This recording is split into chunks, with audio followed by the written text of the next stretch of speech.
Después de esa poderosa oración de nuestro pastor Robertson, vamos a dar inicio a este tiempo maravilloso. Sin lugar a dudas, es un tiempo extraordinario. Durante todo este proceso, el Señor nos ha confrontado tremendamente en cada enseñanza, en cada tema. Da la sensación que el Señor está trayendo cada cosa a su lugar. Durante años había mucha confusión. ¿Quién era pastor? ¿Quién apóstol? ¿Quién profeta?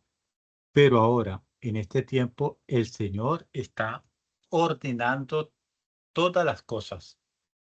El Señor está trayendo un orden allí a su casa. Nuestro Dios es un Dios de orden.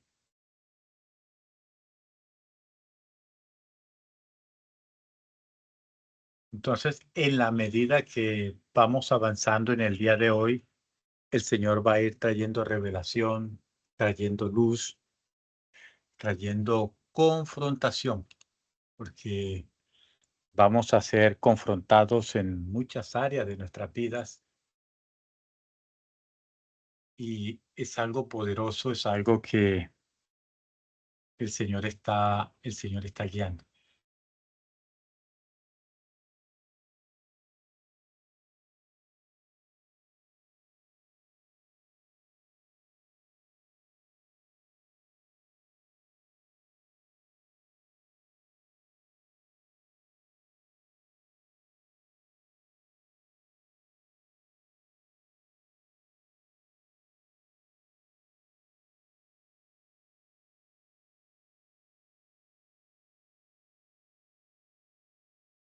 Y cuando nosotros vemos el tema de la cultura de reino, podemos entender que es orden.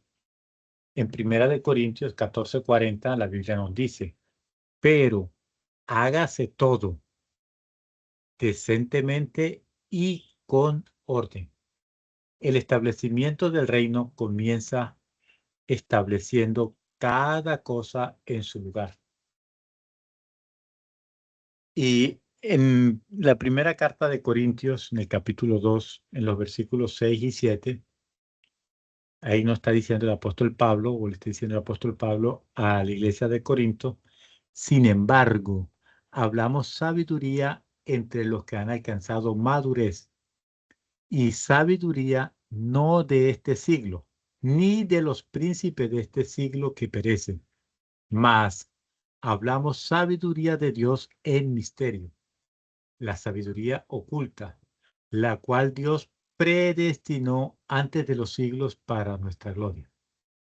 Entonces, algo que nosotros debemos tener en cuenta es que la sabiduría se revela, escuchen con atención, la sabiduría se revela solo a los que han alcanzado madurez espiritual.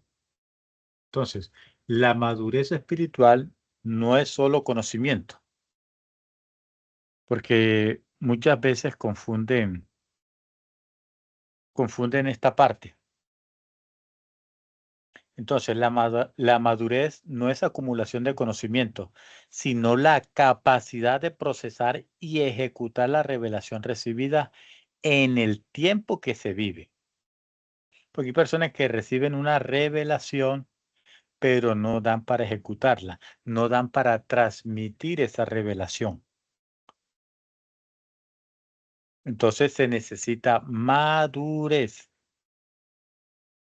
Entonces no podemos recibir revelaciones profundas si no hemos madurado en lo básico.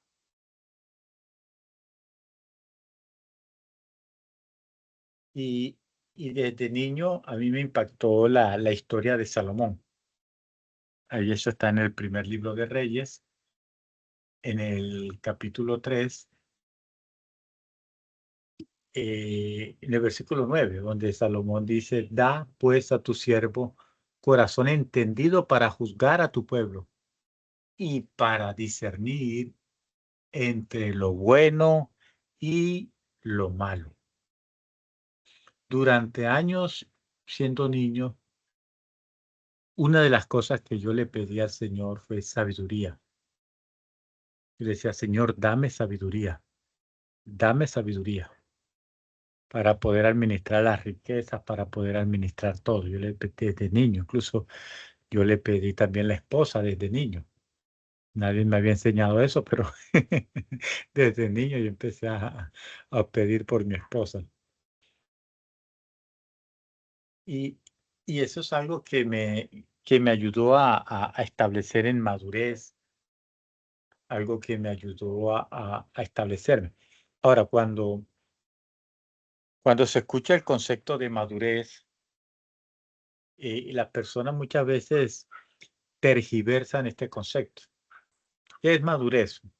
En palabras sencillas, es estar a la altura de lo que se espera para el tiempo que se vive. Te lo voy a repetir. ¿Qué es madurez? Es estar a la altura de lo que se espera para el tiempo que se vive. Hay un texto que nosotros lo hemos compartido en varias ocasiones y está en Hebreos capítulo 5, en los versículos de 12 al 14. Dice de la siguiente manera: debiendo ser ya maestros, escuchen, debiendo ser ya maestros, después de tanto tiempo, tenéis necesidad de leche y no de alimento sólido. El alimento sólido es para los que han alcanzado madurez. Entonces, la revelación se da conforme a la madurez. Como por ejemplo, a un niño se le explica la sexualidad según la edad y la capacidad de entender. O sea, debería ser así. En la madurez que tenga el niño, pues se le va a explicar el tema de la sexualidad. Entonces, no podemos recibir revelaciones profundas si no hemos madurado en lo básico. Lo voy a repetir. No podemos recibir revelaciones profundas si no hemos madurado en lo básico. Es muy importante que se pueda tener esto en cuenta.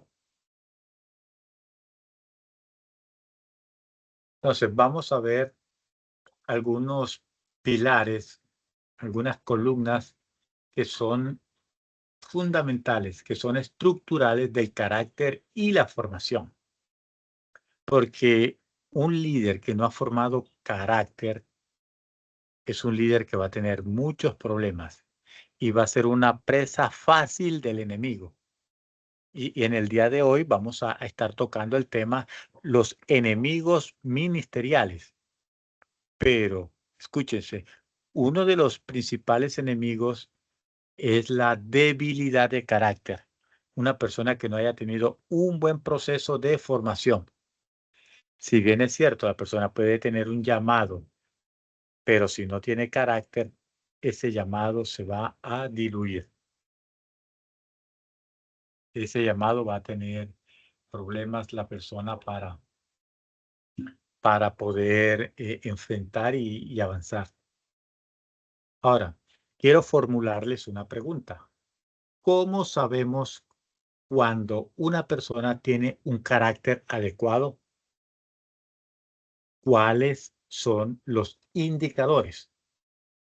Ahora, ¿por qué uno siempre le echa la culpa al carácter cuando aparece un enojo? Ahora, si bien es cierto, un pastor se enoja. Claro que sí. Y también un pastor puede sentir rechazo, sin lugar a dudas. Eso forma parte del carácter. Ahora, lo primero que debes entender es que tu carácter tiene que ser desarrollado cuando por causa del carácter no puedes avanzar el ministerio. ¿Cuántas personas han dejado el ministerio o los han sacado del ministerio por debilidad de carácter? Llámese que haya caído en inmoralidad sexual y en otros problemas.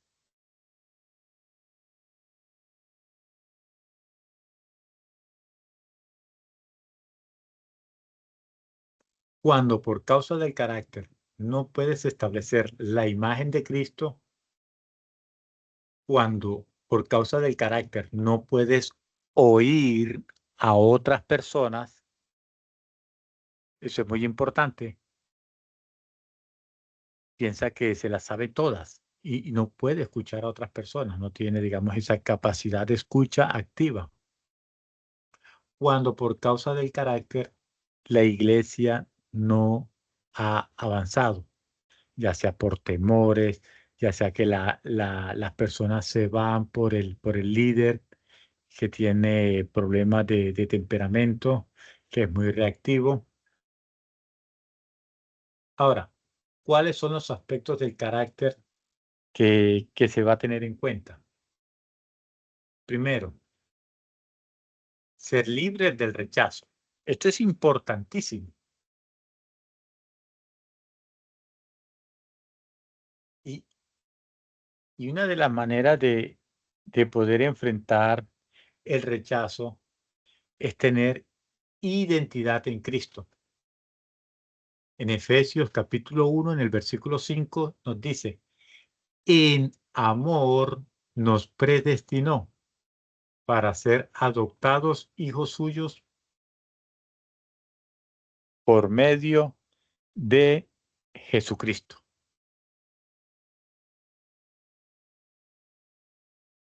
Ahora, el otro aspecto fundamental es ser libre del temor. Miren que ya le dije el primero, el rechazo. Ahora, sí, es muy importante entender que cada persona, todas las personas sufren rechazo. Ahora, ¿cómo se enfrenta el rechazo? Teniendo claridad tu identidad en Cristo. Eso es importante.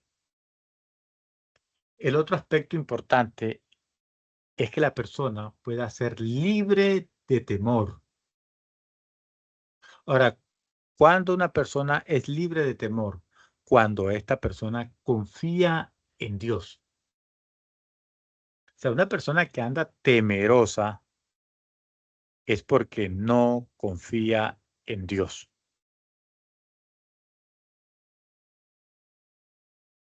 En segunda de Timoteo, en el capítulo 1, en el versículo 7, nos dice, porque no nos ha dado Dios espíritu de cobardía, sino de poder, de amor y de dominio propio.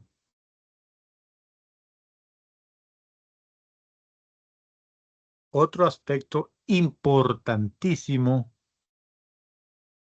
es que la persona tiene que tener la capacidad de sufrir, pero con un propósito. O sea, las personas tienen que perseverar en la prueba. Es importante este punto. En Romanos capítulo 8, en el versículo 18 nos dice, las aflicciones del tiempo presente no son comparables con la gloria venidera.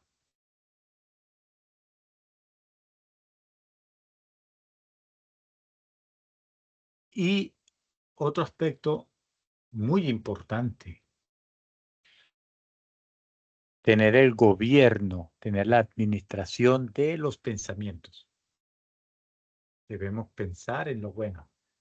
En Filipenses capítulo 4, en el versículo 8 nos dice, en esto pensad, todo lo verdadero, todo lo honesto, todo lo puro, todo lo justo, si hay virtud alguna, en esto pensad. Entonces, cuando nosotros empezamos a formar el carácter,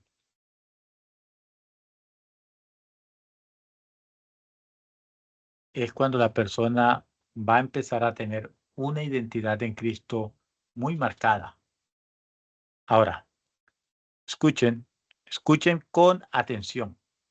Cuando se pierde la identidad, se pierde el ministerio. Ahora, usted me dirá, sí, pastor, pero los llamados y los dones son irrevocables, sin lugar a dudas, pero no vas a poder ministrar. Aunque tengas el ministerio, aunque tengas el don, no vas a poder ministrar. Y si lo ministras, no estás siendo guiado por el Espíritu. Ahora, cada diseño es único e irreemplazable para que lo podamos tener en cuenta.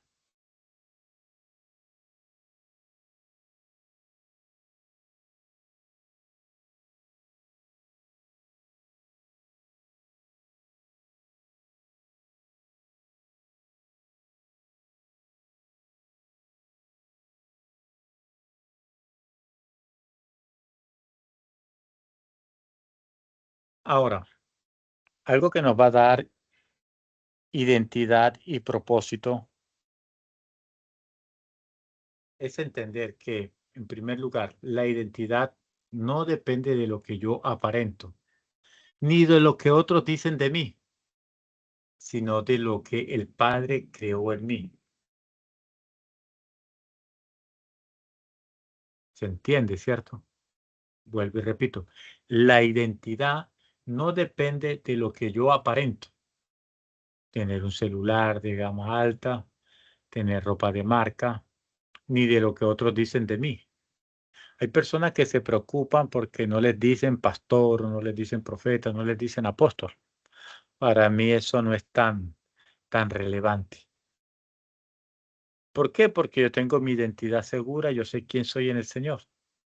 Entonces no me preocupa si me llaman o no me llaman. Si me dicen pastor, si me dicen profeta, si me dicen maestro, si me dicen apóstol. Cada uno conforme a lo que quiera recibir, de eso empieza a tener una demanda. En Efesios capítulo 2, en el versículo 10, nos dice, porque somos hechura suya, creados en Cristo Jesús para buenas obras, las cuales Dios preparó de antemano para que anduviésemos en ellas. Entonces, el Señor nos está llamando a la madurez. Y no solamente a la madurez, sino a tener una identidad clara y poder accionar. Entonces, la iglesia debe reconciliarse con su ministerio, superar heridas y celos y abrazar la autoridad que Cristo ha dado.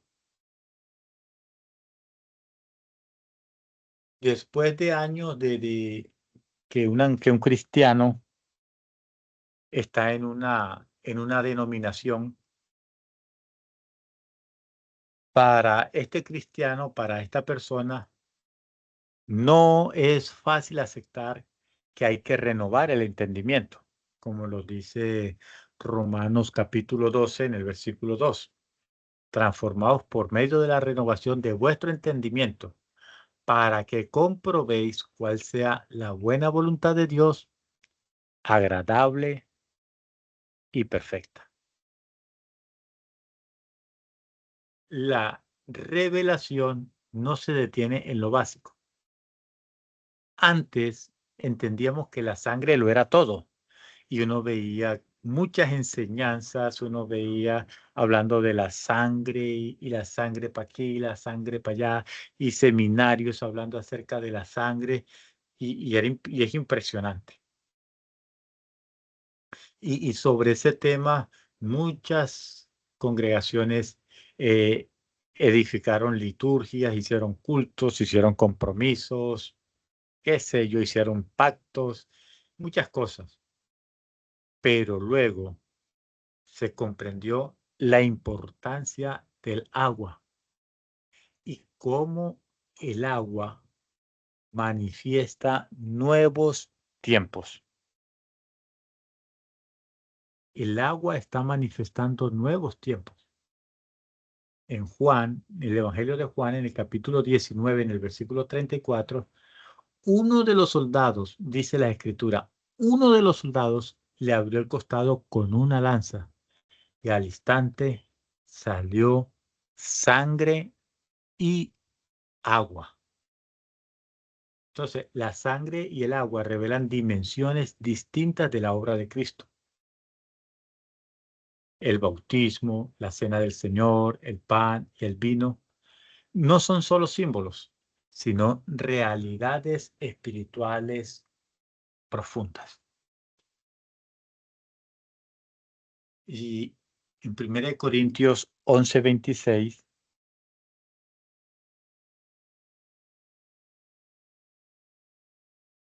nos dice, así pues, todas las veces que comiereis este pan y bebiereis esta copa, la muerte del Señor anunciáis hasta que Él venga.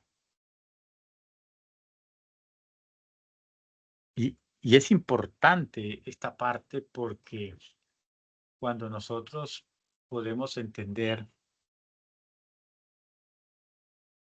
que, cuando nosotros podemos entender que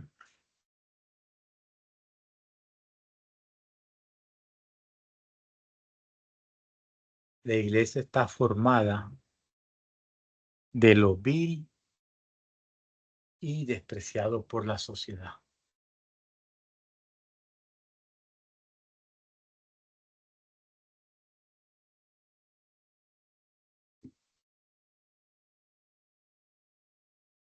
Pero nunca, nunca la iglesia ha sido despreciada por Dios. Entonces, en la medida que la iglesia empieza a avanzar, las palabras empiezan a tener un peso.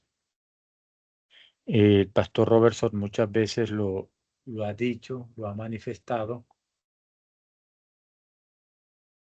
que muchas veces la iglesia no estaba preparada para esa revelación que estamos recibiendo en estos tiempos. Aunque la habíamos tenido, no estábamos preparados. Ahora, todas estas enseñanzas están empezando a tener un peso. Las conductas a dar fruto. Y las responsabilidades ministeriales se multiplican. Ya los grupos empiezan a crecer, hay que atender más niños, hay que atender familias. Y, y eso lleva a responsabilidades ministeriales que hay que crecer.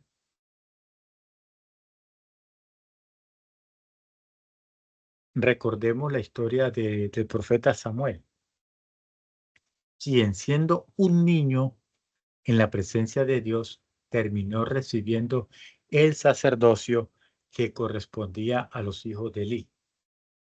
Y eso está en el primer libro de Samuel, en el capítulo 3, en los versículos del 19 al 20. Y Samuel creció y Jehová estaba con él. Y no dejó caer a tierra ninguna de sus palabras. Y todo Israel conoció que Samuel era fiel profeta de Jehová. Así también Dios añade, Dios injerta a quienes permanecen en su presencia, aunque no les corresponda por herencia. Se lo voy a repetir que eso es poderosísimo. Dios añade, Dios injerta a quienes permanecen en su presencia, aunque no les corresponda por herencia.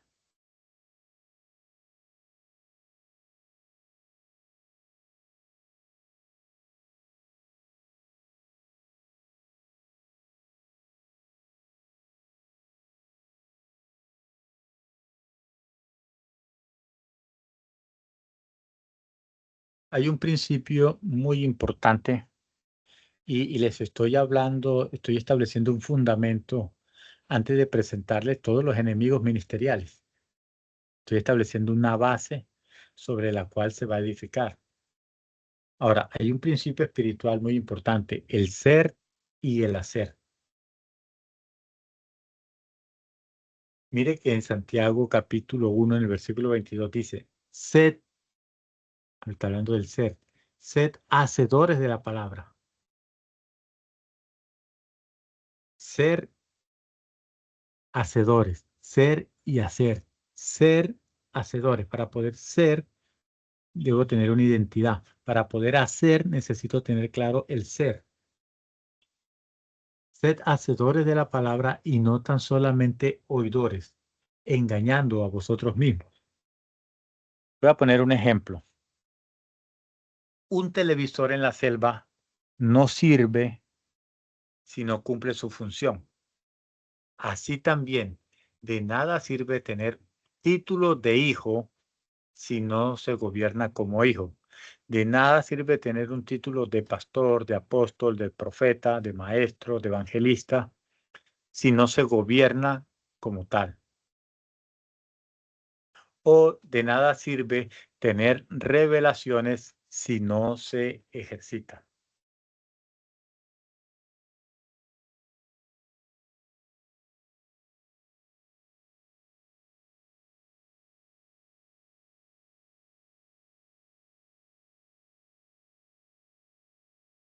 Es tremendo todo lo que estamos recibiendo en esta noche y debido a eso voy un poco rápido.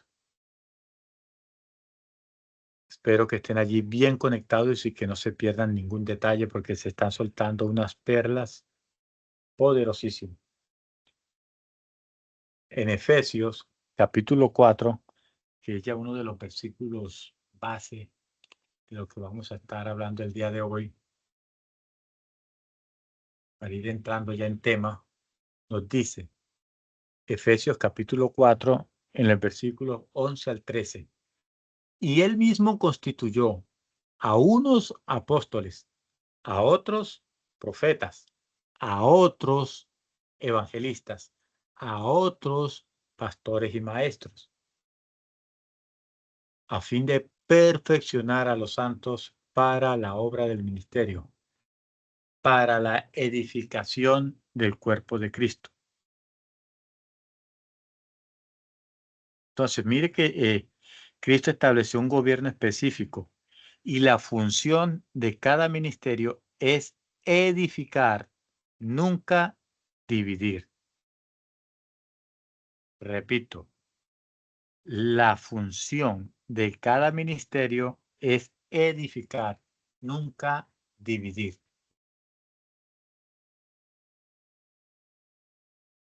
Entonces, la iglesia necesita establecer 5 características que conforman la imagen de Jesús. 5 características.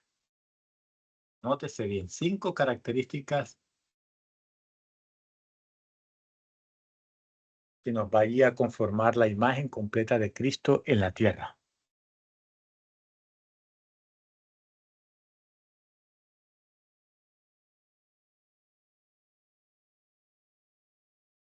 Entonces, como iglesia, se necesita establecer estas 5 características que conforman la imagen de Jesús. ¿Cuál es la primera característica? Poder. Ahora, ¿a quién se les es delegado el poder? A los apóstoles. Con este poder se contrarresta la esclavitud, las regiones de cautividad y todo lo que está allí referido. Mire que lo que dice en Mateo 28:18. Toda potestad, o sea, todo poder me es dado en el cielo y en la tierra. Entonces, la imagen de Cristo tiene poder para establecer el reino, predicarlo y acercarlo a los hombres. En Lucas capítulo 10, versículo 19, dice que el Señor nos ha dado autoridad de hollar serpientes y escorpiones y toda obra del mal y nada nos haría daño. Nos ha dado el poder y la autoridad. Hay una autoridad delegada de Cristo. Ahora, la segunda característica es la vida. ¿Quiénes manifiestan la vida? La vida es manifestada por los evangelistas. En Juan capítulo 5, versículo 26, dice, porque como el Padre tiene vida en sí mismo, así también ha dado al Hijo el tener vida en sí mismo. Entonces, la vida la manifiestan los evangelistas. Ahora, la gran diferencia abismal entre Dios y nosotros es que Él tiene vida en sí mismo y nosotros recibimos vida eterna por medio de Cristo. En Juan 3:16 nos dice, porque de tal manera amó Dios al mundo que ha dado a su único Hijo o a su Hijo unigénito, para que todo aquel que en Él cree no se pierda, mas tenga vida eterna.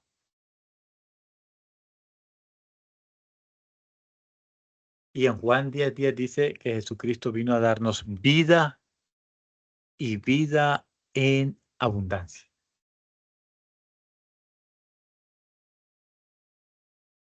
Ahora, la iglesia no puede luchar contra la muerte si no recibe la vida de Cristo.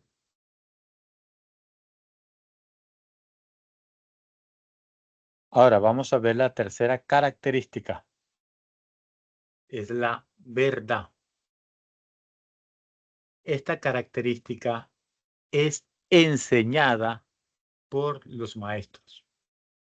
Juan 14:6 dice, Jesús es el camino, la verdad y la vida. Ahora, esta verdad o los maestros contrarresta la mentira. Siempre va a estar corrigiendo, siempre va a estar exhortando y va a ser allí confrontado con la mentira. Entonces, Jesús es la verdad, la vida y el poder.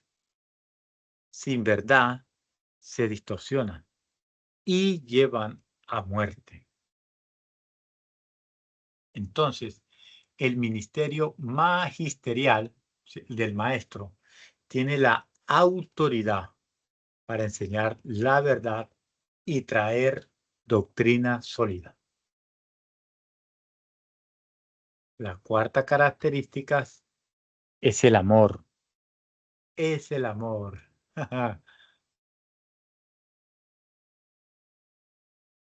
¿Quiénes establecen el amor? Los pastores. El cuidado pastoral.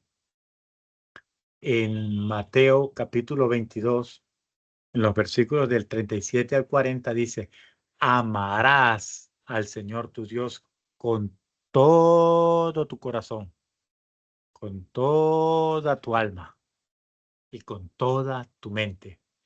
Y amarás a tu prójimo como a ti mismo. De estos dos mandamientos depende toda la ley y los profetas. Jesús es el amor. Jesús estableció el amor como el primer mandamiento. Ahora, el amor contrarresta el temor y son los pastores los que establecen el amor. Entonces, el pastor establece mantos de amor, cuidando, cobijando, dando abrigo, dando protección a la iglesia. En pocas palabras, cobijando a la iglesia.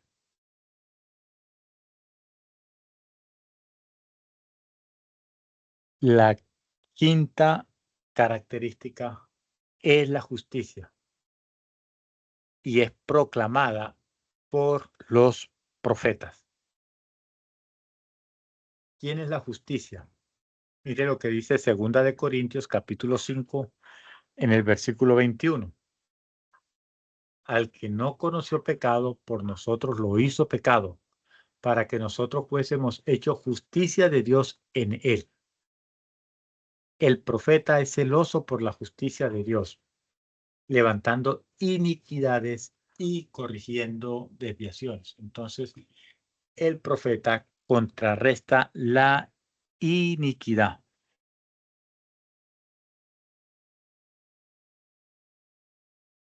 Un ejemplo, Juan el Bautista predicaba arrepentimiento y denunciaba la hipocresía.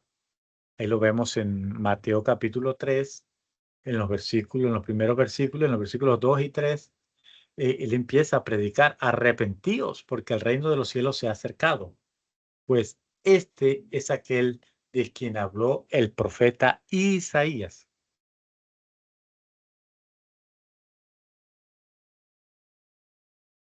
Entonces, vamos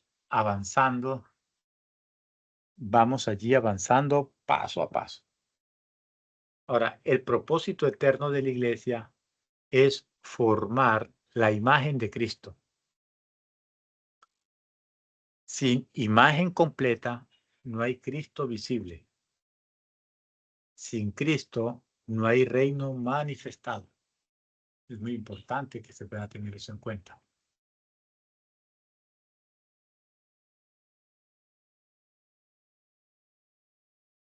Entonces vemos la asignación divina de cada uno de los ministerios. El apóstol, autoridad delegada de poder, contrarresta la esclavitud. El evangelista, manifestación de vida, contrarresta la esterilidad. El maestro, enseñanza de la verdad, contrarresta la mentira. El pastor da amor. El profeta, proclamación de justicia y contrarresta la iniquidad. Eso ya lo habíamos hablado ahorita, entonces continuamos avanzando.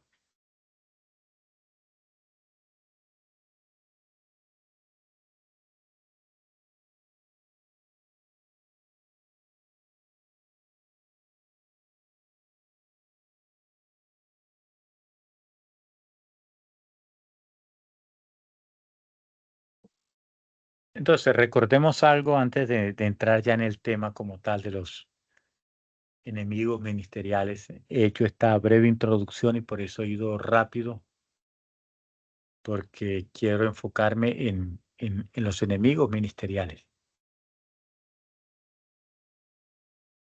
En Efesios 4, versículos de 11 al 12, nos dice que el Señor mismo constituyó a unos apóstoles, a otros profetas, a otros evangelistas, a otros pastores y maestros, a fin de perfeccionar a los santos para la obra del ministerio, para la edificación del cuerpo de Cristo. Entonces recordemos, la función de cada ministerio es edificar, no dividir. ¿Y cuál es el propósito? Formar la imagen de Cristo. Romanos 8:29 nos dice: porque a los que antes conoció, también los predestinó para que fuesen hechos conforme a la imagen de su Hijo. Entonces, ¿cuál es el propósito eterno de la iglesia?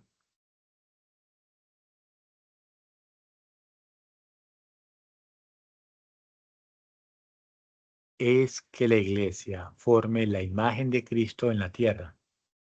Sin imagen no hay Cristo, y sin Cristo no hay reino.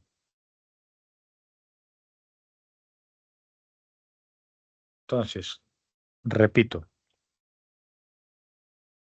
voy a repetir la asignación para que vayan tomando nota de cada ministerio. Del apóstol: autoridad de poder y establecimiento.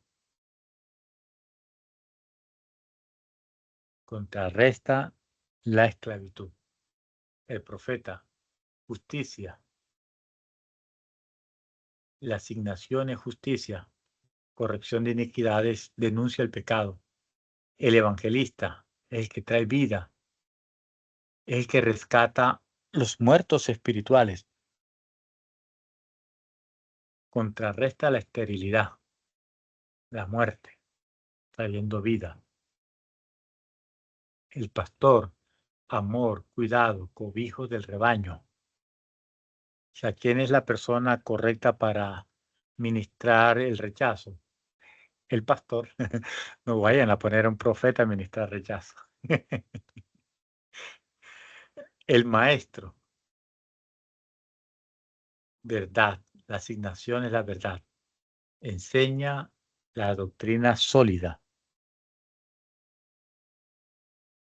Contrarresta la mentira. Ya esto lo hemos hablado, lo hemos compartido. Solamente aquí ya para empezar a tocar. Así que tomen allí papel y lápiz. Urgente, porque ya vamos a entrar en el tema de la guerra espiritual contra los ministerios. ¿Cuáles son los enemigos?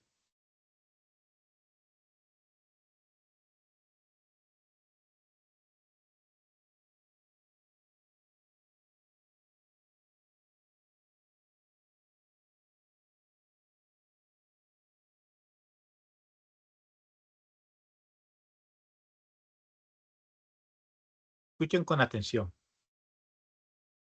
Cada ministerio debe ejercer su característica para contrarrestar el ataque. Y vamos a ver también los puntos débiles y unas cositas bien interesantes. El infierno busca desfigurar la imagen de Cristo con ataques específicos. Una de las cosas que tenemos que reconocer como iglesia es que la obra sí se detiene. Escúchense, la obra sí se detiene. ¿Cuándo se detiene la obra? Cuando nosotros como iglesia no avanzamos por nuestra debilidad de carácter, por la pereza, por los miedos. Nunca la iglesia se detiene por Cristo. Nunca es por Dios. Nunca es por el Espíritu. Y hemos visto cómo en todas estas enseñanzas, en todos estos temas, cómo opera Dios, pero también cómo opera la tiniebla. ¿Cuáles son las estrategias que tiene el infierno para detener el establecimiento del cuerpo de Cristo? ¿Qué representa el establecimiento del reino? Ahora, tenemos que entender dónde está el punto débil de todo este establecimiento. Ahora, ¿dónde está el punto débil? El punto débil de la iglesia está nada más y nada menos que en los ministros, en los líderes, en las personas que sirven. Ese es el único punto débil que tiene la iglesia.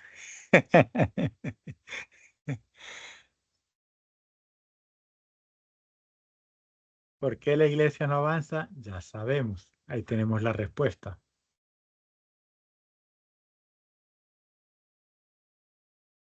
¿Cuál es el único punto débil que tenemos en la iglesia? Los ministros. Ahora, nótese, escuchen con atención. Cada ministerio tiene un punto débil. O sea, que no se vayan a hacer los fuertes. Cada ministerio está conformado por personas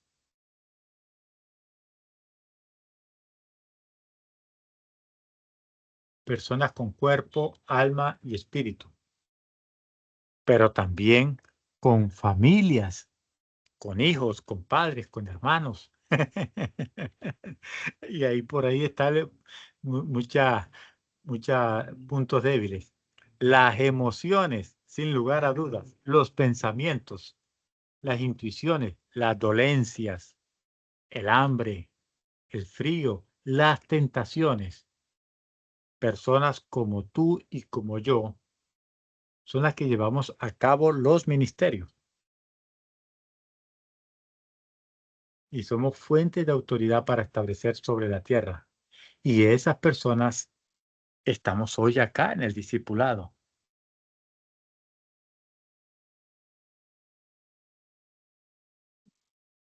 No sé si hasta el momento hay alguna duda, alguna pregunta,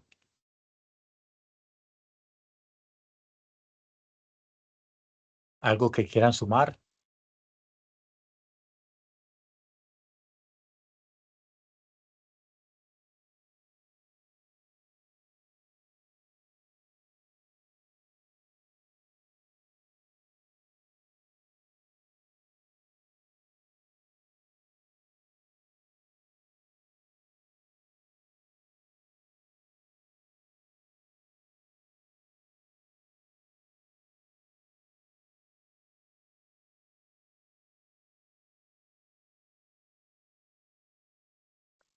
¿Alguna duda, alguna pregunta?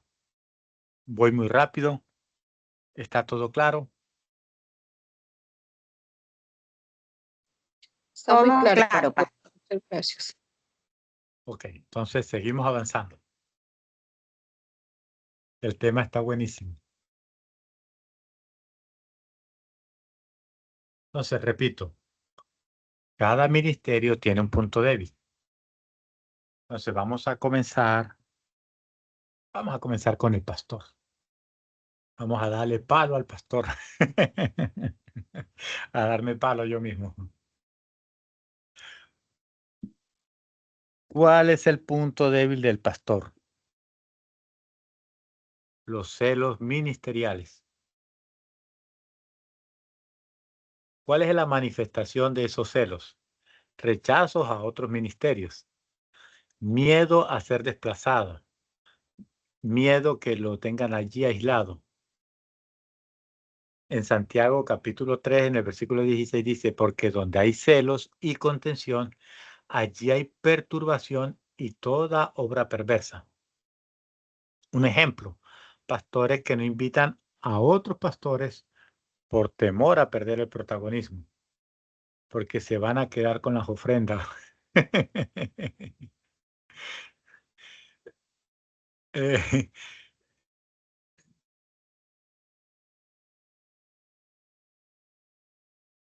Ahora, el pastor debe vencer los celos para que la iglesia no se divida y pueda fluir en unidad.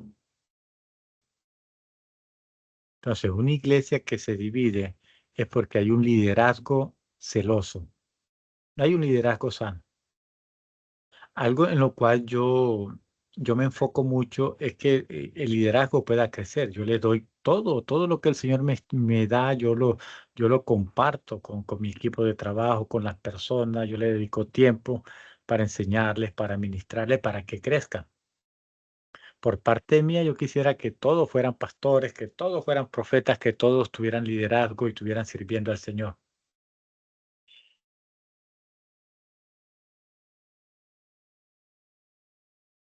En Primera de Juan, capítulo 4, en el versículo 18, dice, en el amor no hay temor, sino que el perfecto amor echa fuera el temor. Entonces, el temor es contrarrestado por el amor. ¿Quién lo contrarresta? El pastor. Pero si el pastor tiene temor, tiene miedo a ser desplazado, tiene que buscar el amor de Dios, tiene que buscar allí la identidad. El amor cumple la función crítica de echar fuera el temor. El temor es la raíz de los celos. Tome nota. El temor es la raíz de los celos. Y esos celos ministeriales que afectan al pastor. Ahora, esta dinámica opera de la siguiente manera. Contrarresta el miedo al desplazamiento. Los celos pastorales se manifiestan como un miedo a ser desplazado o a perder el protagonismo frente a otros ministerios. Ahora, al operar en el perfecto amor que es Cristo, el pastor elimina ese temor y al ser el ministrado puede impartir amor, permitiendo que la iglesia fluya en unidad en lugar de caer en la división. Entonces el pastor empieza a establecer mantos de cuidado. Entonces, la función principal del pastor es establecer mantos de amor, brindando cuidado y cobijo a la iglesia. El amor le permite al pastor enfocarse en el bienestar de la congregación, en el bienestar del rebaño, en lugar de percibir a otros líderes como una amenaza, a los otros ministros como una amenaza. Vence la perturbación espiritual. Y como mencionamos ahí en Santiago 3:16, dice que donde hay perturbación y donde hay toda obra perversa, el origen son los celos.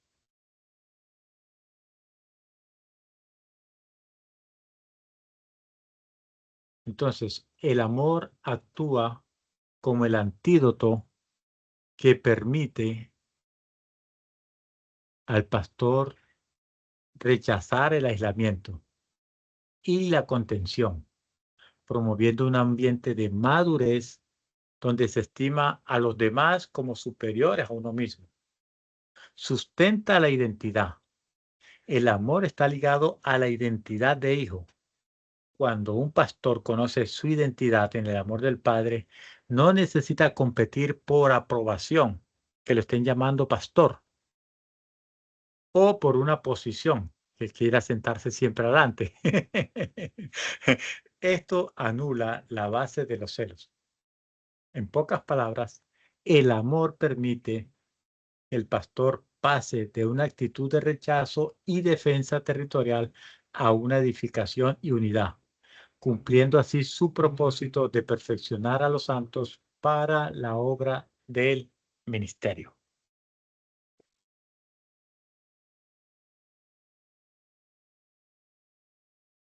Bueno, ¿con quién continuamos ahora?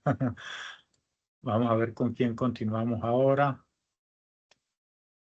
Bueno, sigamos con el apóstol y su guerra espiritual, para que vayan tomando nota allí. ¿Cuál es el punto débil del apóstol? La vanidad. Ahora, ¿cuál es el espíritu que lo ataca? El leviatán. El leviatán representa el orgullo, la territorialidad.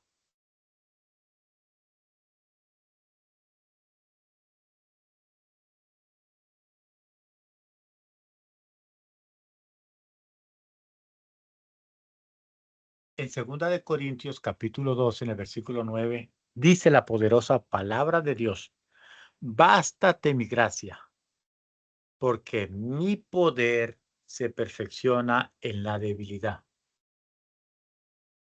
Entonces, cuando un apóstol está expuesto a la fama, a los honores, a la gloria humana, empieza allí a manifestarse la vanidad.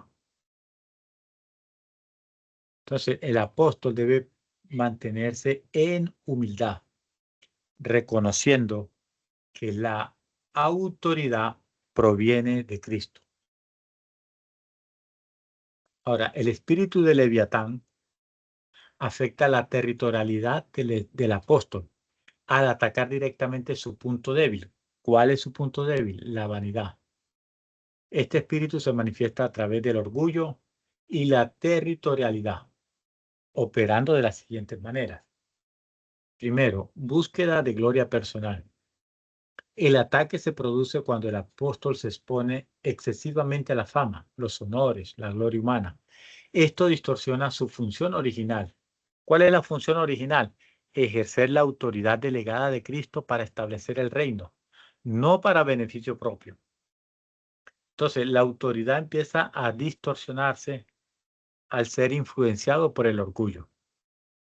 El apóstol puede olvidar que su poder es delegado y que su poder debe perfeccionarse en la debilidad. O sea, un apóstol es poderoso cuando el poder de Dios se perfecciona en la debilidad.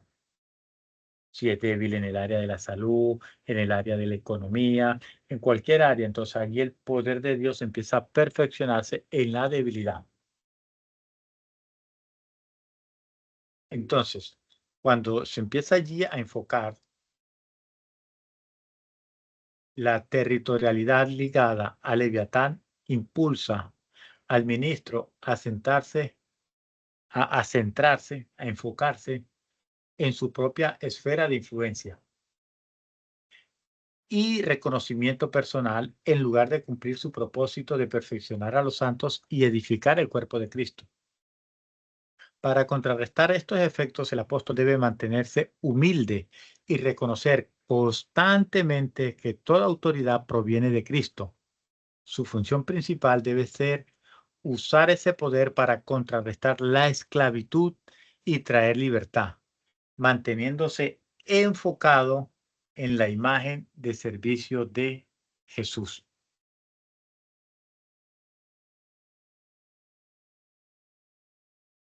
Entonces, en Juan capítulo 8, en el versículo 36 dice, así que si el Hijo os libertare, seréis verdaderamente libres. Entonces, la esclavitud es contrarrestada por el poder. O sea, ese poder que es asignado al apóstol. Ahora vamos a continuar con el maestro. No sé si hasta el momento hay alguna duda, alguna pregunta.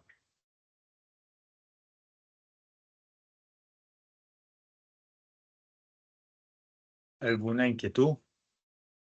¿Está todo claro? Sí, Confirme. señor.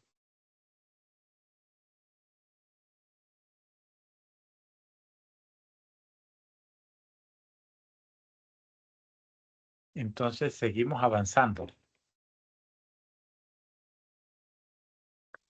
Vamos ahora con el maestro. Ustedes dirán, bueno, ¿cuándo llegará el mío? ¿Cuándo llegará el mío? Bueno, ahí vamos paso a paso. Vamos por el maestro. ¿Cuál es el punto débil? La duda. ¿Cuál es el espíritu que lo ataca? El espíritu de Grecia. ¿Cuál es el espíritu de Grecia? La filosofía, el razonamiento humano. La Biblia dice en Juan 8:32, y conoceréis la verdad, y la verdad os hará libre.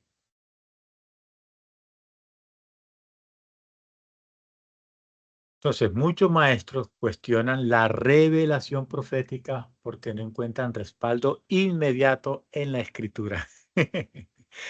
Por eso muchas veces el maestro no se la lleva muy bien con el profeta.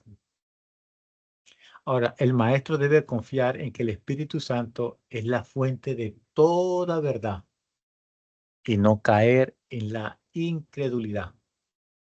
Entonces, la mentira es contrarrestada por la verdad. ¿Y a quién les ha asignada? Al maestro. Ahora, el espíritu de Grecia que ataca el ministerio del maestro se caracteriza principalmente por operar a través del intelecto y la lógica humana para, de esta manera, desviar la verdad espiritual. Ahora vamos a ver algunas características distintivas del maestro. Muchas veces el maestro empieza a usar el razonamiento humano.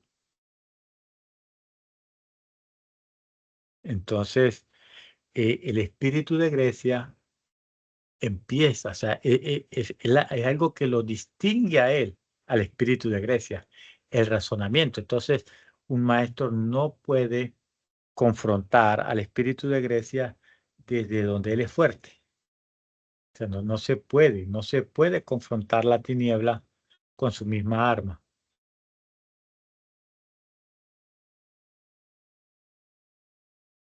Otra de las armas fuertes del espíritu de Grecia es la filosofía. Entonces, este espíritu de Grecia utiliza la filosofía y el razonamiento puramente humano para analizar las cosas de Dios.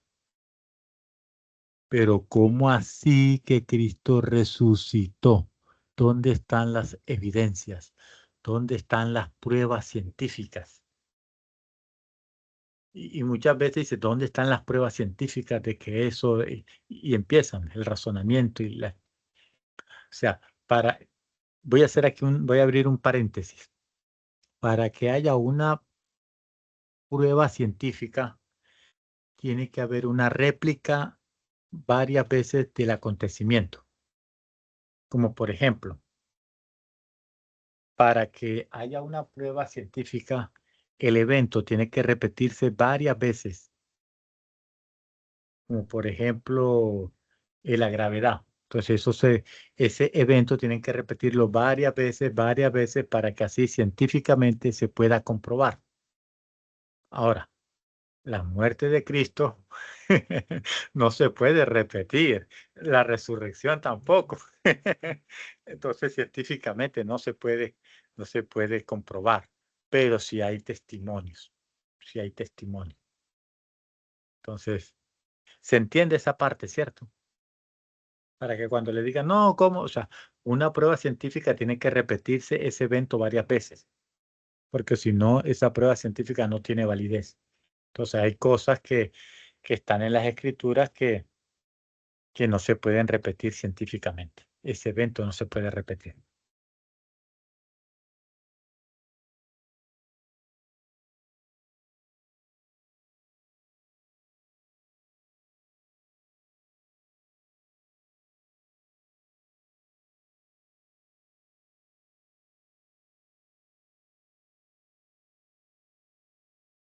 Entonces, muchas veces el espíritu de Grecia empieza a utilizar, como mencionaba ahorita, la filosofía y el razonamiento puramente humano para analizar las cosas de Dios y van a intentar filtrar la revelación espiritual a través de la lógica.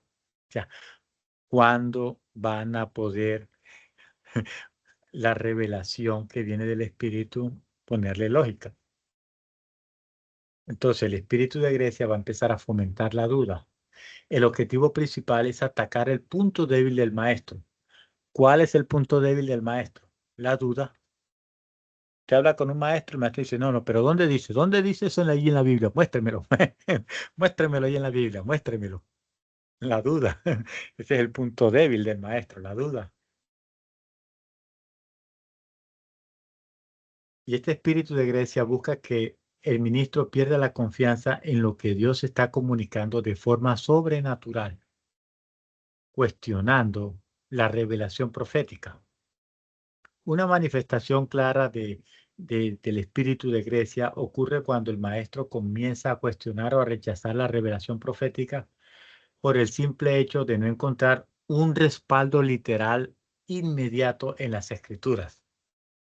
O sea, va a empezar a inducir al maestro a la incredulidad.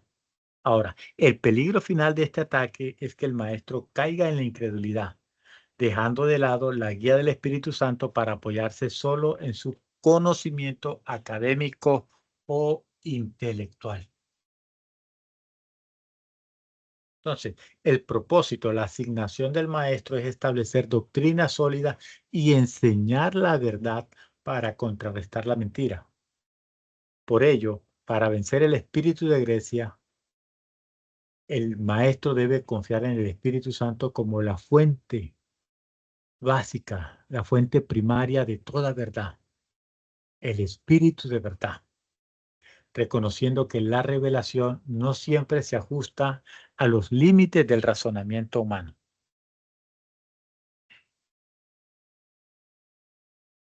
Avancemos. Vamos a hablar ahora del evangelista.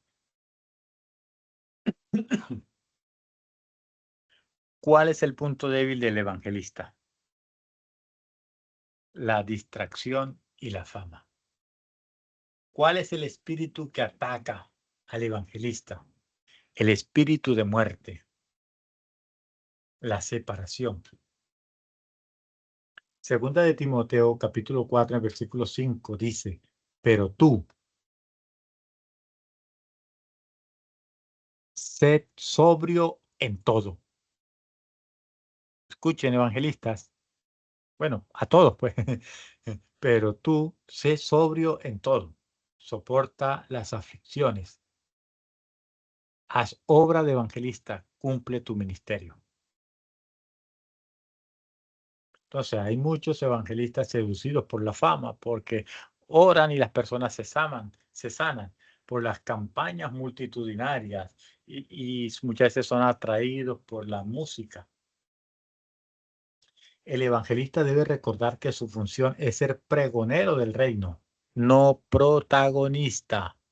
Repito, el evangelista debe recordar que su función es ser pregonero del reino. Ahora, la esterilidad, la muerte es contrarrestada por la vida y la asignación del evangelista es impartir vida. En Juan 10:10 dice Jesús, yo he venido para que tengan vida y para que la tengan en abundancia. Este ministerio tiene la responsabilidad de manifestar la vida de Cristo para rescatar a los muertos espirituales y expandir el reino.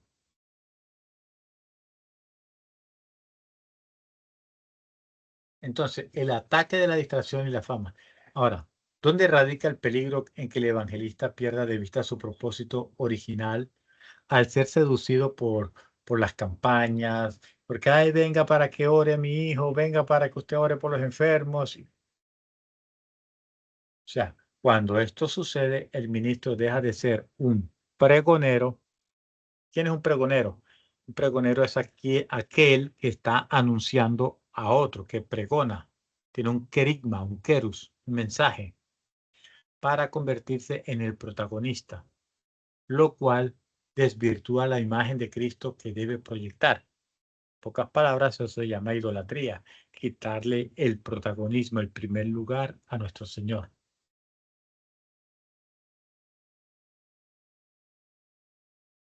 Ahora, el espíritu de muerte, este espíritu ataca específicamente buscando la separación. Recuerden que la muerte significa separación. Dado que la función del evangelista es traer vida y reconciliar al hombre con Dios, el infierno intenta introducir muerte para generar esterilidad en su labor. Ahora, ¿cómo puede mantenerse el evangelista allí enfocado? Mantenerse sobrio. La sobriedad es la defensa. Ahí donde dice lo que leí anteriormente en 2 Timoteo 4:5, dice, pero tú, sé sobrio en todo. Tiene que haber una sobriedad, una madurez. No dejarse emborrachar, no dejarse desenfocar, no dejarse seducir por la fama, no dejarse seducir por la música.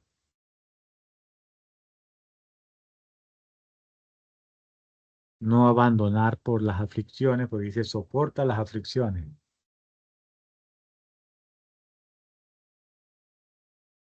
Entonces, la característica de Jesús que el evangelista debe establecer es la vida. Mientras que el pecado produce muerte y esterilidad espiritual, el evangelista tiene la autoridad para impartir la vida que Jesús tiene en sí mismo, cumpliendo la promesa de Juan 10:10. Yo he venido para que tengan vida y para que la tengan en abundancia.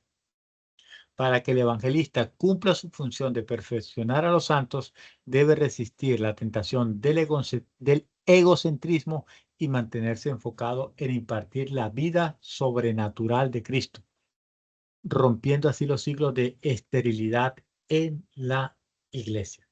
Si hay esterilidad en la iglesia, si no hay vida, entonces ya sabemos quién es el responsable, el evangelista.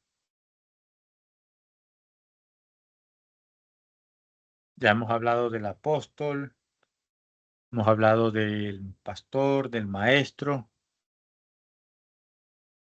Ahora nos falta el del profeta. ¿Cuál es el punto débil de nuestros amigos, los profetas? El rechazo. El rechazo. Son rechazados nuestros amigos profetas. Sufren de mucho rechazo.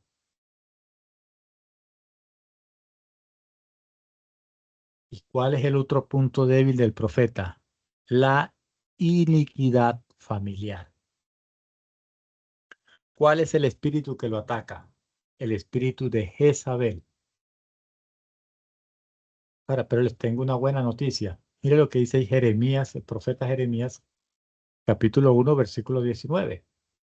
Y pelearán contra ti, pero no te vencerán, porque yo estoy contigo, dice Jehová, para librarte. Qué buena noticia hay para mis amigos, los profetas. Entonces, vemos profetas heridos, profetas enojados, profetas rechazados por la iglesia porque lo que dijo no se cumplió, o porque siempre está allí cuestionando, señalando. Ahora, el profeta, escuchen con atención, mis amigos, los profetas. El profeta debe aprender a ministrar desde el amor y no desde la herida. Acuérdense de nuestro amigo el profeta Jonás, con la calabacera.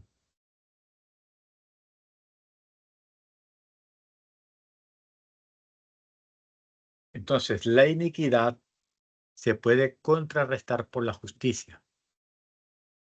Ahora, ¿quién tiene esa asignación de justicia? El profeta. Por eso es que lo atacan tanto en el tema de la iniquidad. Mire lo que dice ahí Isaías capítulo 1, versículo 17. Aprended a hacer el bien. Aprended a hacer el bien. Buscad el juicio. Restituid al agraviado. Haced justicia al huérfano. Amparad a la viuda.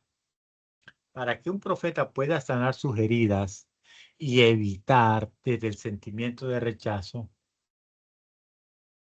debe centrarse en la identidad, la madurez y el amor como base del servicio.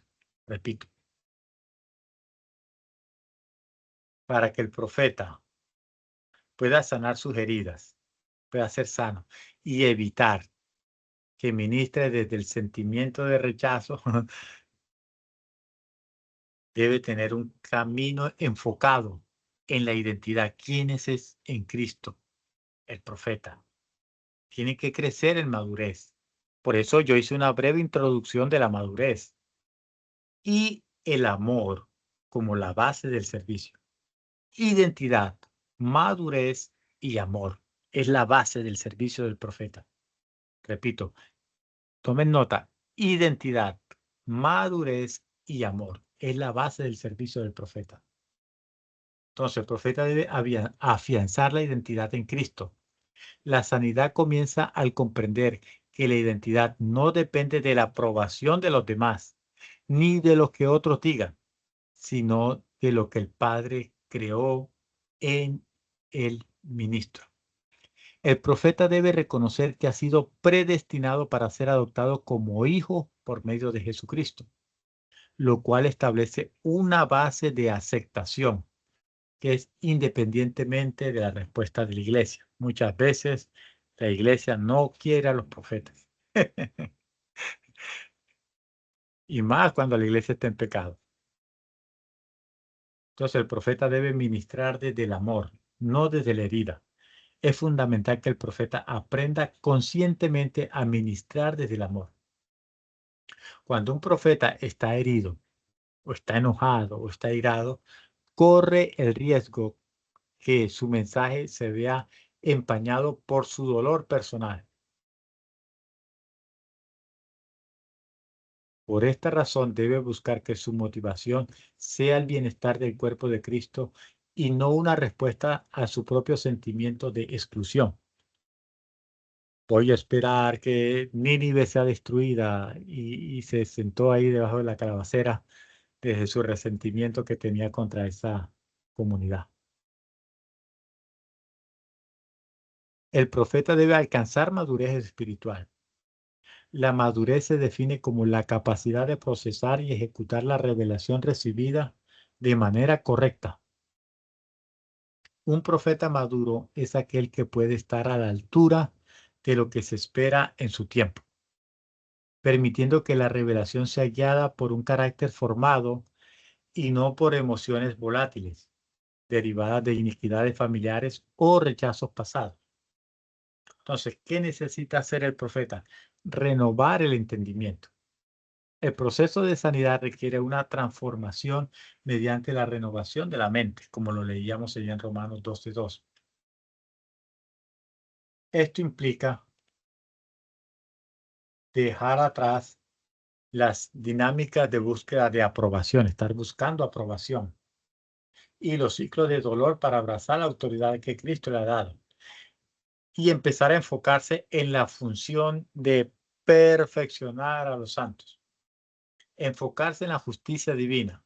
Al ser profeta, quien proclama la justicia de Dios y corrige desviaciones, debe asegurarse de que su celo sea por la justicia de Dios y no una proyección de su propia amargura. Al aprender a hacer el bien y buscar el juicio justo, el profeta desplaza la iniquidad en su propia vida y en la iglesia. Repito, mire lo que dice Isaías 1:17, que ya lo leímos. Cuando el profeta aprende a hacer el bien y a buscar el juicio justo, el profeta desplaza la iniquidad en su propia vida y en la iglesia.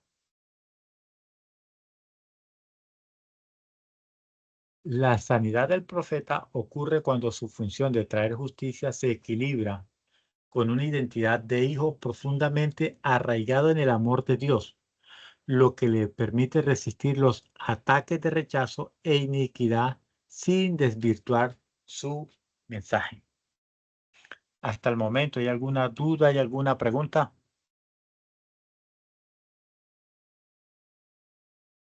No, pastor.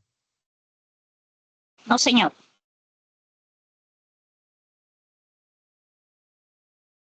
¿Tomaron notas ahí, mis amigos los profetas? Sí, Sanar, señor. sanar su corazoncito.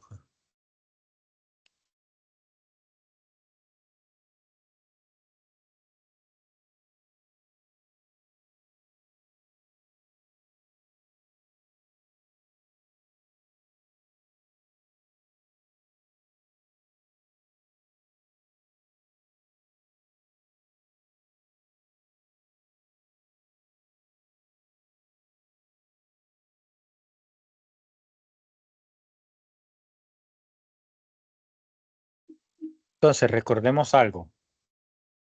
Jesús vino a predicar el evangelio del reino. En Mateo 4:23 dice que Jesús recorrió toda Galilea, enseñando en las sinagogas de ellos y predicando el evangelio del reino y sanando toda enfermedad y toda dolencia en el pueblo. Entonces, una vez dicho los enemigos ministeriales, las debilidades de carácter, vamos a tocar un poquito el tema del reino de Dios.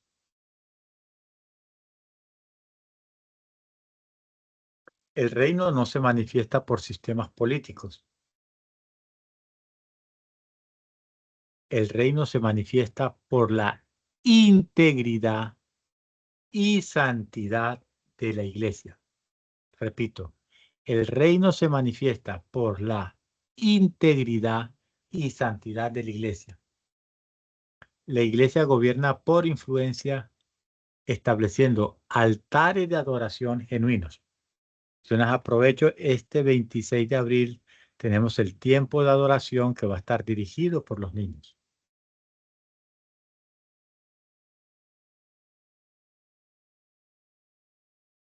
Jesús vino a predicar el evangelio del reino.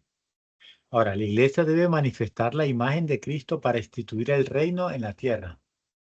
Ahora, no se trata de cambiar sistemas políticos. Ay, que vamos a orar para que venga un candidato cristiano.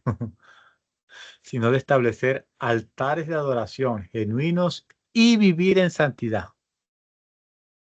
Todavía las personas están esperando que salga un candidato cristiano. Eso no es tan relevante. Porque la iglesia es la que debe gobernar, no ese candidato. Entonces, la iglesia gobierna a través de la adoración y la iglesia viviendo en santidad.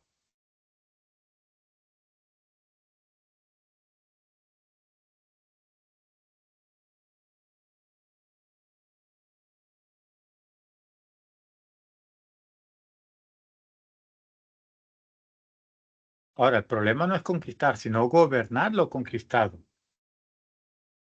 Entonces, cuando una iglesia se convierte en inactiva, cuando empiezan a haber dinámicas repetitivas, que empiezan a ver, pues, que se hace así, que la iglesia esté buscando aprobación y se entusiasma por visiones pasajeras, porque no tienen un diseño como casa,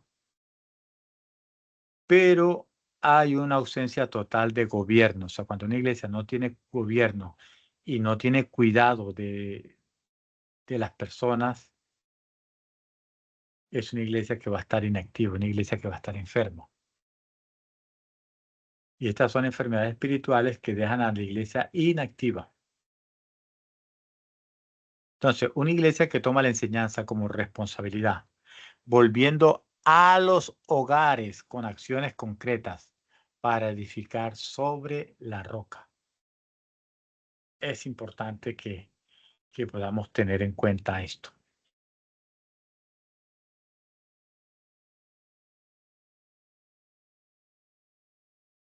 Entonces, el propósito no es la vida individual, sino el reino. Como compartimos ahorita en Romanos, a los que antes conoció, también los predestinó, ¿quién? La iglesia, para que fuesen hechos conforme a la imagen de su Hijo. Entonces, miramos que en las iglesias hay dinámicas repetitivas, están buscando aprobación y se entusiasman por visiones y por revelaciones, pero le falta, vuelvo y repito, gobierno y cuidado. En Gálatas 3:3 nos dice: tan necios sois, habiendo comenzado por el Espíritu, ahora vais a acabar por la carne. Vuelvo y repito, el problema no es conquistar, sino gobernar lo conquistado. En Juan 17:21, Jesús está orando para que todos sean uno, como tú, oh Padre, en mí y yo en ti. Las enfermedades espirituales buscan dejar a la iglesia sin acción, a dejarla inactiva, como decía ahorita, a dejarla allí inactiva y no va a cumplir ese propósito. Nada de lo que Dios hace es casualidad. La enseñanza que estamos recibiendo durante estos tiempos tiene un peso, pero también tiene una responsabilidad. Vuelvo y repito, debemos volver a los hogares. Hay algo que hacer en nuestras familias. Hay que retomar el altar de adoración. No es solamente llevar información. Mateo 7:24 dice: cualquiera pues que me oye estas palabras y las hace, ser y hacer, le compararé a un hombre prudente que edificó su casa sobre la roca.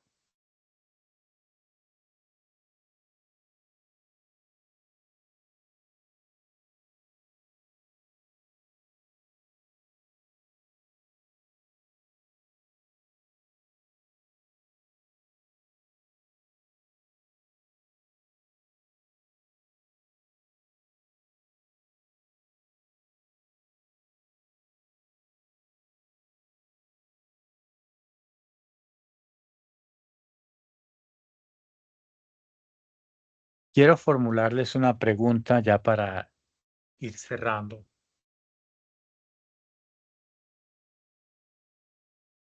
¿Cuándo fue la última vez que intentaste caminar sobre el agua? ¿O cuándo fue la última vez que intentaste obrar un milagro?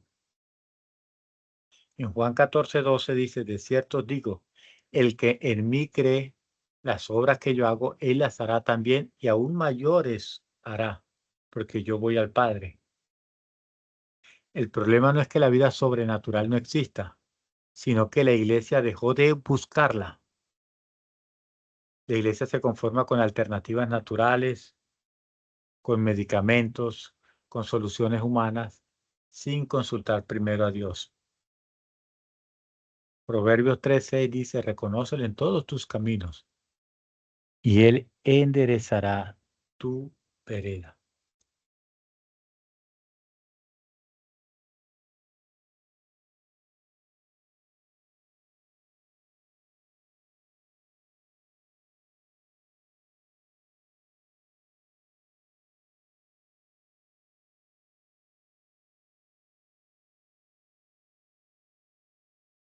Entonces, muchas veces hay una incoherencia, que lo que se habla en público, se dice que tenemos un Dios de poder, que tenemos esto, pero tenemos una vida privada sin práctica espiritual. En Mateo 23, 27, Jesús cuestiona allí a los fariseos. Dice, hay de vosotros, escribas y fariseos, hipócritas, porque sois semejantes a sepulcros blanqueados, que por fuera la verdad se muestran hermosos, mas por dentro están llenos de huesos, de muertos y de toda inmundicia. Ahora, lo que se manifiesta en lo privado es lo que responde en público. Entonces, es muy importante tener esto en cuenta. Entonces, la vida privada allí en oración, en intercesión, consultar a Dios antes de buscar alternativas naturales. Debe haber integridad allí en lo oculto.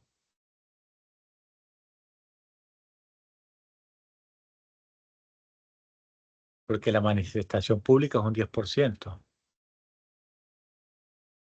Entonces, es muy importante que cuando se recibe una palabra de revelación allí en la intimidad, se manifieste en lo público. Porque como mencioné ahorita, hay un doble discurso. Se habla de poder, se habla de milagros, pero ¿cuándo fue la última vez que viste un milagro? ¿Cuándo fue que la última vez que oraste por un enfermo y se sanó?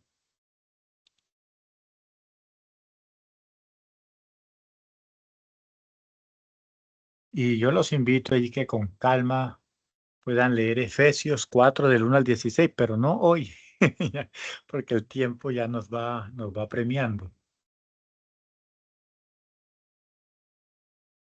Y nos dice en este texto, ahí parafraseando, os ruego que andéis como es digno de la vocación con que fuiste llamado, con toda humildad y mansedumbre, soportando con paciencia a los unos a los otros en amor.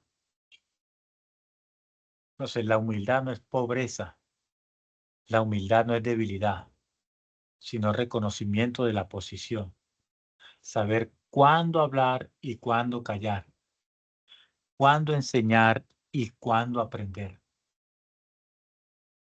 En Filipenses capítulo 2, en el versículo 3 nos dice, nada hagáis por contienda o por vanagloria. Antes bien, con humildad, estimando cada uno a los demás como superiores a él mismo. La unidad del espíritu es el vínculo de la paz. Es esencial. Un cuerpo, un espíritu, una fe, un bautismo, un Dios y Padre de todos. Y Efesios 4:13 nos dice, hasta que todos lleguemos a la unidad de la fe y del conocimiento del Hijo de Dios, a un varón perfecto, a la medida de la estatura de la plenitud de Cristo.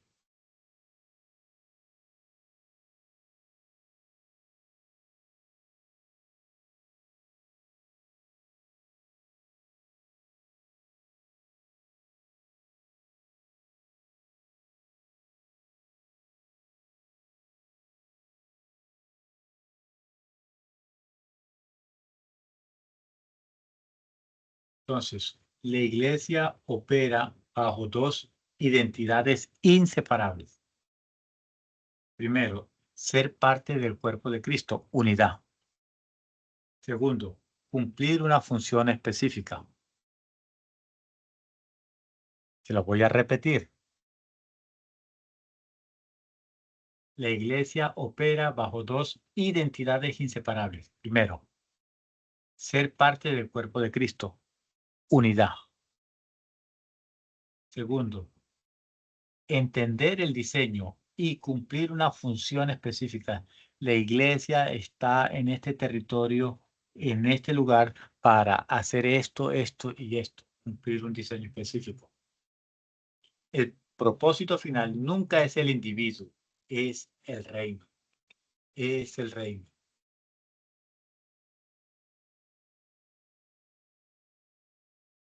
Entonces, el llamado es claro, reconocer la posición, vivir en humildad, edificar en unidad, formar la imagen de Cristo y manifestar el reino de Dios en la tierra.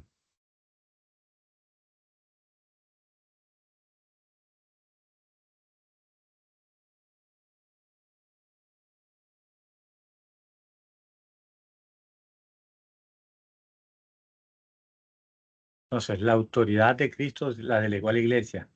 Cristo ha recibido toda potestad en el cielo y en la tierra y ha entregado ese diseño a su iglesia.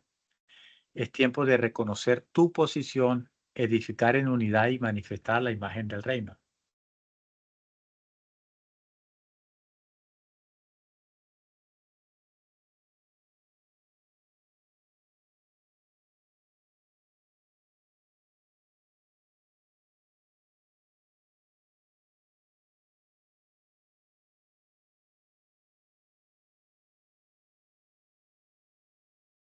Entonces, mis amados, el llamado es claro.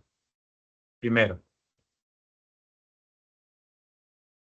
reconocer la posición como hijos, vivir en humildad, edificar en unidad, formar la imagen de Cristo y manifestar el reino de Dios en la tierra. Si bien es cierto, hay enemigos, ya se lo mostré, también les dije cómo vencerlos.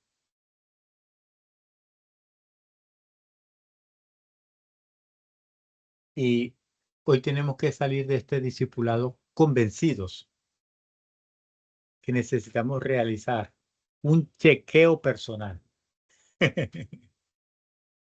¿Cómo estamos en nuestro desarrollo de la madurez? ¿Qué tanta madurez has alcanzado? ¿Ya sabes cuáles son los principales puntos débiles? ¿Ya sabes cuál es la importancia del ministerio en el establecimiento del cuerpo? Durante mucho tiempo, pues el Señor me guió a hablar sobre el tema de la madurez, sobre el tema del carácter, y hoy quiero soltarlo sobre tu vida.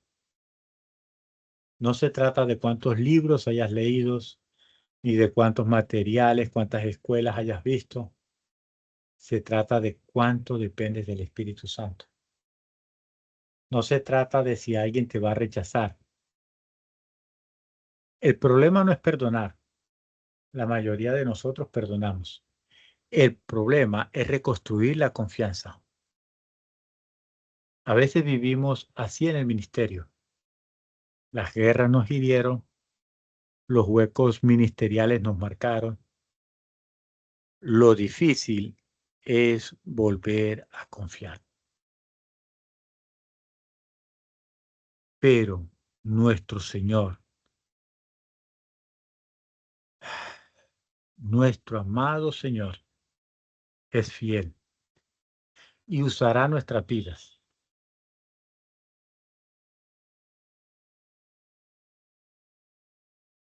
Hoy es tiempo de volver a abrazar lo que Él nos ha dado, de reconciliarnos con los ministerios, con nuestra identidad, de ser sanados en las áreas heridas.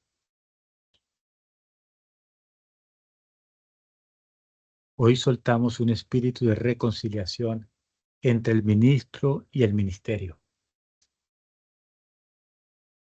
Ha estado separado allí del ministerio por rechazo, por heridas.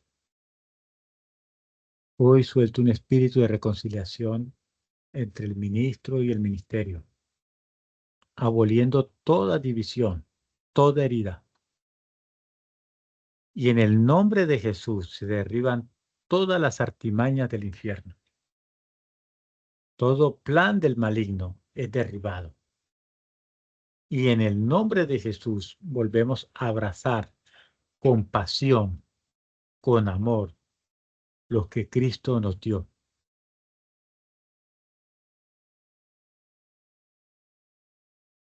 Oh Señor Jesús, gracias por lo que nos diste.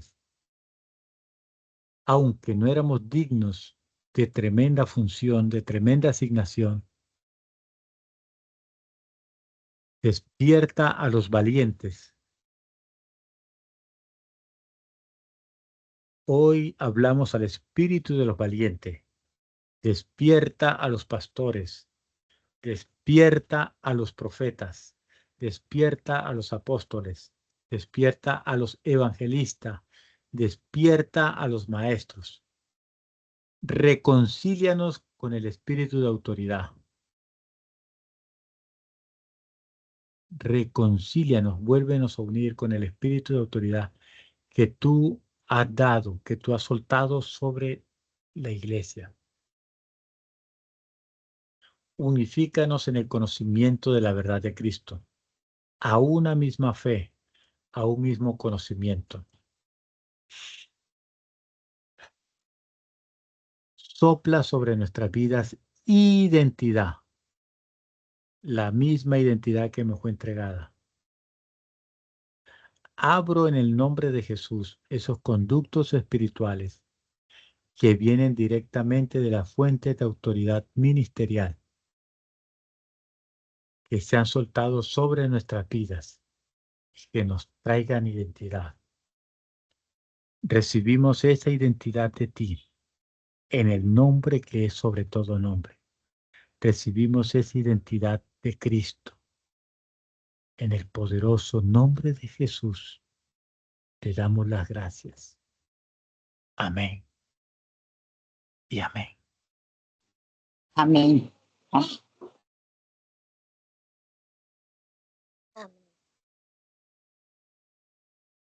Amén.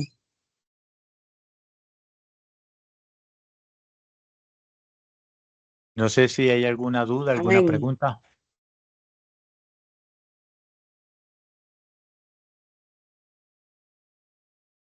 No sé si hay alguna duda, alguna pregunta.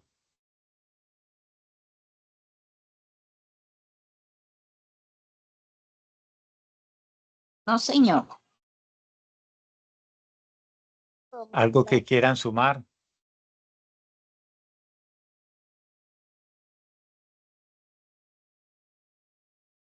Algo que quieran sumar, añadir.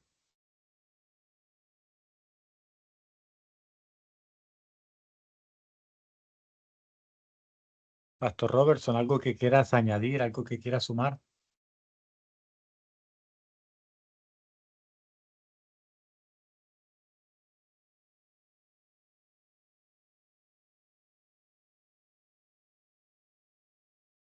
No, pastor, por el momento no. Marta, algo que quieras añadir, algo que quieras sumar.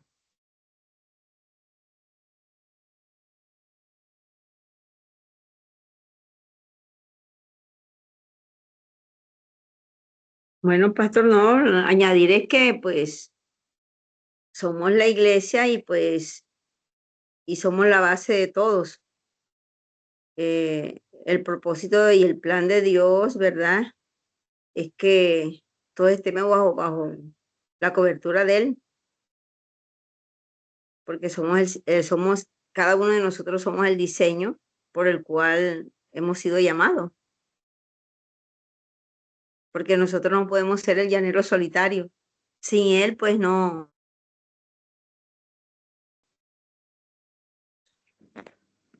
Amén.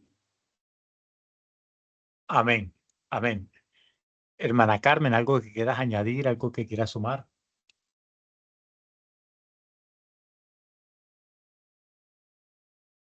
Claro, pastor, todo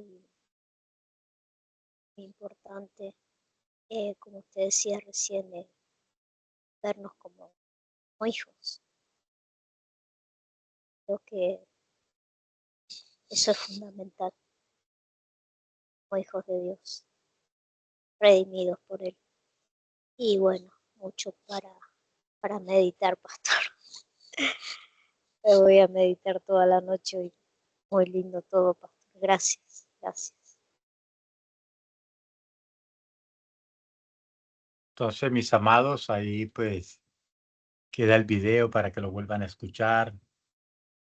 Comenten allí en el video. Si tienen dudas, preguntas, de pronto volvieron a escuchar el video, compártanlo con amigos, con familiares que tienen, que están batallando ahí en el ministerio y no sabe por dónde viene el problema. Entonces, pues hoy me extendí un poquito, pues quería primero establecer una base del carácter, unos principios para así ya poder de lleno entrar en lo que son los enemigos ministeriales. Espero que el Señor haya hablado a sus vidas, que haya traído orden, revelación, y eso le va a dar allí crecimiento y madurez. Sea el Señor bendiciendo sus vidas y que sea el Señor prosperándolos grandemente en el llamado que ha hecho a cada uno. Shalom. Amén. Amén. Bendiciones. Bendiciones para todos.